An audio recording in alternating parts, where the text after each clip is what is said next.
Soul Hackers 2. This is a game that has been pretty controversial since the moment it was announced. I mean, it's a sequel to a 25-year-old game for the Sega Saturn. It's coming out less than a year after Shin Megami Tensei 5, and less than 2 months before Persona 5 Royal comes to PC, Xbox, and Switch. The community has had several mixed opinions on the announcement trailer, and people seem pretty dissatisfied with the DLC practices, rightfully so, and this game has found itself sandwiched between two of the biggest JRPG releases of this year, one of which is coming from Atlus themselves. Well, it at least did have a pretty awesome collector's edition, and I can't wait to...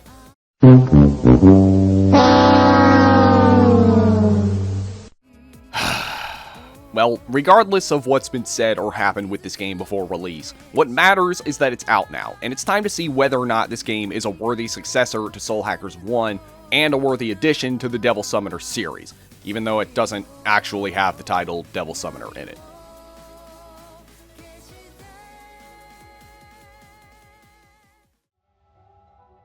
Let's get started with the gameplay. Soul Hackers 2, as you'd probably expect, features turn-based combat. Now, all Megaton games have their own unique mechanics that make them stand out, and Soul Hackers 2 does this through a new system called the Sabbath. Every time you strike an enemy's weakness, one of your demons will show up next to the enemy and will be added to the stack. And at the end of your turn, all your demons in the stack will attack and deal damage to the enemy team. The more you have, the more damage you'll do, and there are ways to make changes to the system as well, like through the use of Sabbath skills, which can add bonus effects when a demon with one of these skills is in the stack, and through Summoner or Commander skills, which can either allow more ways to add demons to the stack, and or add even more demons to the stack per hit. This mechanic is actually quite interesting because it means that unlike in other games where you could easily get away with having your party specialize in one or a few types, here it's less about damage and more about coverage. And while you can have your party members specialize in any element you want, you are encouraged to have them specialize in one specifically because of their summoner skills. I wasn't a big fan of this at first, and I still wouldn't say I like this as much as the press turn system, but the more I played, the more it grew on me, and I'd be more than okay with more games in the future using mechanics like this.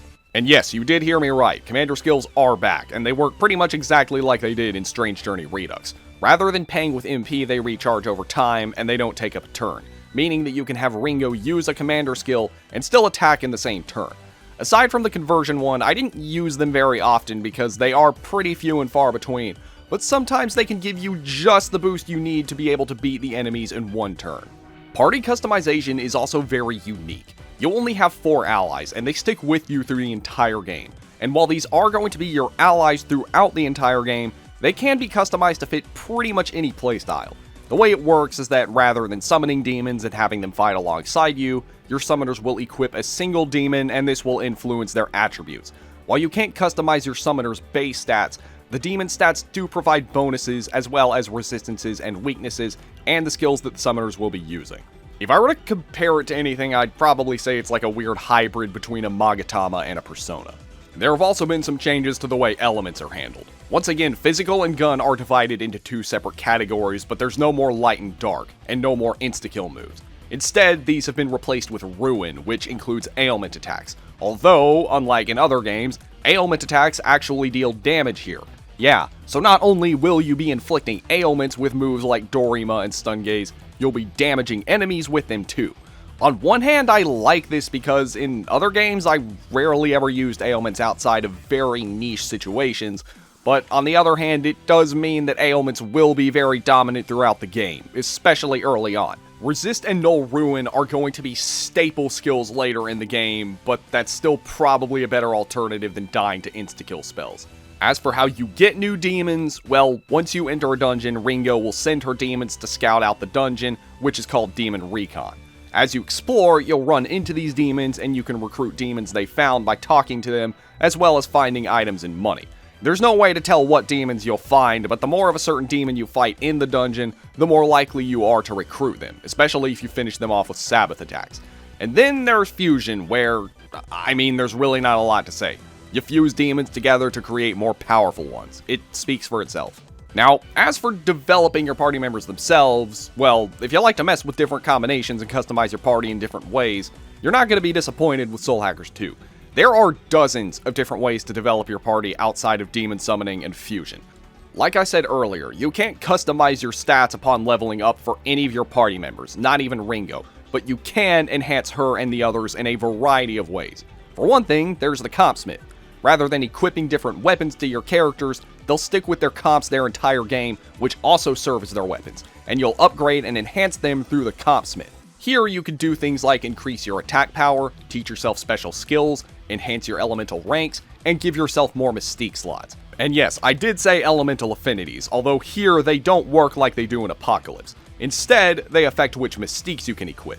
These are kind of like accessories that can enhance your existing skills by doing things like increasing their damage or reducing their costs, but you'll need to meet their rank requirements before you can equip them.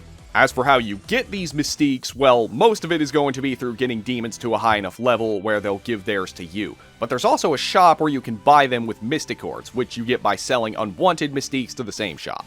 I think it goes without saying, but the combat of Soul Hackers 2 is great. It has a combat system that's fun, rewarding, challenging, and highly customizable. Unfortunately, for the other major gameplay aspect, the dungeon crawling, the same cannot be said. It's not that the dungeons are confusing or frustrating to navigate, it's actually quite the opposite. They're just bland. They're not really interesting in any way. They're mostly just boring, realistic-looking locations with demons crawling around in them, and lame excuses for puzzles. No, I can't even say they're realistic because realistic places would have furniture and decorations in them. These dungeons are just empty and have nothing else to do.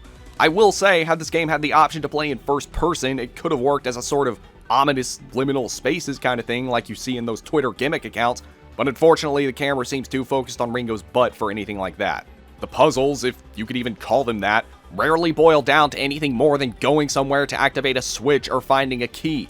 And oftentimes, you may find yourself going through a door only to realize that you just went through a one-sided door before doing what you were supposed to do. And now you gotta go all the way back around. It doesn't help that Ringo moves slower than a 65-year-old man going for a Sunday morning jog. To remedy this, they did include teleporters throughout the dungeons that you could travel between any time, but the further into the game you get, the more spaced out they become, and the bigger the dungeons get. One thing I will say I do like about the dungeon crawling is that there aren't any random encounters. Enemies in the overworld appear as these weird pixelated monsters kinda like in SMT4. But when you swing your sword at them, instead of immediately starting combat, they'll get knocked down. So, if you're not in the mood to fight, it's easy to just run past them. Although, the more enemies you ignore, the more the game starts throwing at you, and you'll have to fight one at some point. And then there's the side quest. The RPGs I've played all seem to have side quests that fall into one of two categories. They're either 2/3 of the reason to play the game, or they're just inconsequential waste of time. And unfortunately, Soul Hackers 2 falls into the latter category. The side quests are little more than just go here, get one of these, and bring it back, or go here and kill a certain amount of these demons. And usually the rewards are items that you can easily buy from the item shops, or will probably just pick up from battle anyway. There are only a handful of quests with rewards that actually matter, like having new items available at shops, but that doesn't make doing them any less of a chore. And the ones that require you to pick up items are the worst, because remember what I said about Demon Recon being how you get items? Well, this applies to quest items as well, and nothing is more frustrating than running around for an hour looking for that last quest item. But that's enough about gameplay, let's move on to the story. And thankfully the story of Soul Hackers 2 is actually quite serviceable, and that goes double for the characters. I mean, the story's not great, the pacing is a little awkward, the factions aren't established very well, and it does have some obvious plot holes, but the characters and overarching plot are established pretty well. Without getting into spoilers, the story is that you, Ringo, and your partner, Fig, are cybernetic beings given bodies and sent by Ion to investigate and stop a guy named Iron Mask, who's going around trying to collect different colored sperm cells so that he can use them to summon a powerful being that will bring about the world's destruction. Ringo recruits the help of 3 devil summoners. Arrow, a double agent working for the Phantom Society under Yatagarasu who gets betrayed by his former partner, Milady, an agent for the Phantom Society who got betrayed by her boss/boyfriend, and Saizo, a freelance devil summoner who was assassinated by the Phantom Society with the help of his ex-girlfriend, and is probably the biggest simp in all of gaming. What I like about this cast is that these characters all have similar backgrounds, yet different motivations and reasons for fighting alongside Ringo, and they don't always get along. These characters will clash from time to time, albeit not in a violent way like in Mainline, but they do start off pretty reluctant to work with each other at first. But the further you get into the story, the more they start to understand each other, and I found myself having grown pretty attached to them by the end of the game. Ringo is also probably one of my favorite Megaton protagonists because she's not silent or self-insert, she actually has her own dialogue and personality, and I wouldn't mind more talkative Megaton protagonists moving forward if they handle them like this. And in addition, you also have the soul leveling system, which increases your, I guess, attachment to certain characters, and this goes up during dialogue choices throughout the story and optional hangout events where you can invite your party members out to the bar. Now, I know what you're all thinking. Oh great, another Megaton game trying to be Persona with social sim elements, but this is actually nothing like Social Links. Like I said, you can hang out with them at the bar, but these events go by pretty fast, and the bonuses they provide are pretty small. Most of your soul leveling is going to be done through the story, and what it does is it can be used to open up gates in each character's sector within the axes, where, if your soul level with the corresponding character is high enough, you can open gates where you can unlock exclusive skills and fight optional bosses. Aside from a couple of isolated incidents, these dungeons are completely optional, but I don't recommend sleeping on them because they do provide skills that will help you quite a lot in the later game, and this game does get quite difficult at certain points. Plus, you'll learn more about the characters' backstories by doing this too. But, getting back to the story, the overall plot isn't anything too special. I mean, it's predictable, a little bit repetitive, and after the intro, you'll go a good long while before there are any major plot developments, but it does pick up at the end, and has a final boss that's pretty awesome. And another thing is that I think this game has the right amount of balance between story and gameplay. It doesn't overload you with unnecessary dialogue, but it also gives you just enough story that you'll be invested and want to keep playing. Now, as for presentation, I mean, I don't think I need to say this, but Soul Hackers 2 looks great. It brings the cyberpunk aesthetic into modern Megaton very well. However, the more you play of this game, you will start to notice that it is a bit rough around the edges. Granted, this isn't entirely the developer's fault. I mean, you can tell they were under a strict budget when they made this game, and for that, I'd say they did a pretty good job with what they had.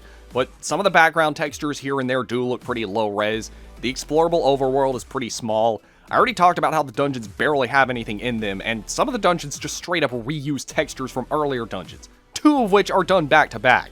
The demon models, though, look pretty good, and we even have a few new demons that we've never seen in 3D before, like Gremlin, Doppelganger, and the Flavored Frost, and that also goes for the character models. The art style looks gorgeous. The old Devil Summoner games were known for having a very creative art style with creative and charming character designs, and Soul Hackers 2 really hit the nail on the head of recreating the charm of the older games. Voice acting is also good, and the English voice actors do a great job of portraying their characters. Honestly, the weakest aspect about the presentation of this game is probably the music. It's not that the music is bad, it's just, with a few exceptions, there aren't really very many soundtracks that stand out to me, and there's not a lot of variety with the soundtrack either. It's pretty much what you'd expect from a game with a cyberpunk theme. Other than this, I do have a few small nitpicks about this game, like the loading times. Whenever you exit a dungeon or section of the overworld, you'll have to wait through a loading screen that lasts about 10 seconds. I mean, it's not that big a deal, but when you're quickly trying to exit a dungeon, heal up, or fuse, and then go back, it will get kind of annoying seeing so many load screens back to back. And I played this game digitally on PC, so I don't even want to think about what the console versions are like. Speaking of, in the 40 hours it took me to beat this game, I never encountered any crashes or major problems with the PC version. I'm playing this with an RTX 3060 mobile GPU with 16 gigs of RAM and an AMD Ryzen 9, and this game ran fine on ultra settings, so from personal experience, I can say that this is a good PC port. The only hiccups I encountered were a tiny bit of lag during Sabbath attacks, and one time where the portals turned black, but this was fixed after I reset the game. I think the best thing about the PC version is how lenient it is with hardware requirements. I mean, you could probably run this game on an old Office PC or a notebook, and at that point, there's really no reason not to play this game. So, what are my final thoughts on Soul Hackers 2? Well, it may have sounded like I was being harsh in this review, but I do think Soul Hackers 2 is a great game and a good entry in the Devil Summoner series, if you even count it as one, but it is still lacking in many ways. It does have some pretty serious flaws, particularly with its dungeon crawling, and while the combat, presentation, story, and characters are good, it's kinda hard to just look past some of its more glaring problems, not to mention the egregious Day 1 DLC. Normally, I would say that this game is a disappointment, but I can't really feel that way because unlike, say, Persona 5, which still turned out to be incredibly flawed despite being repeatedly delayed for quality assurance, or SMT 5, where we went years with little to no information, Soul Hackers 2 we didn't even know about until 6 months ago. SMT 5 isn't even a year old, and we already got a new Megaton game that's not a Persona spin-off. And it got a worldwide release too. Yeah, think about that.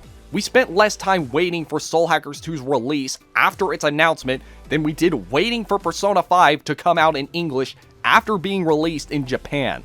If I were to score this game, I'd probably give it a 7.5 out of 10. It has some serious flaws, but I'd still say the positive outweighs the negative, and I do recommend you play this game whether you're a Megaton fan or not. Hopefully the next game by this studio has a higher budget, and I hope to record scratch this game sells well because you have no idea how much I want to see more Megaton spin-offs. But let me know what you guys think. Do you agree or disagree with this review? Be sure to rate, comment, and subscribe. Be sure to check out my other links in the description, and consider leaving a Ko-Fi donation if you want to support me financially. Until the next video, I will see you all later.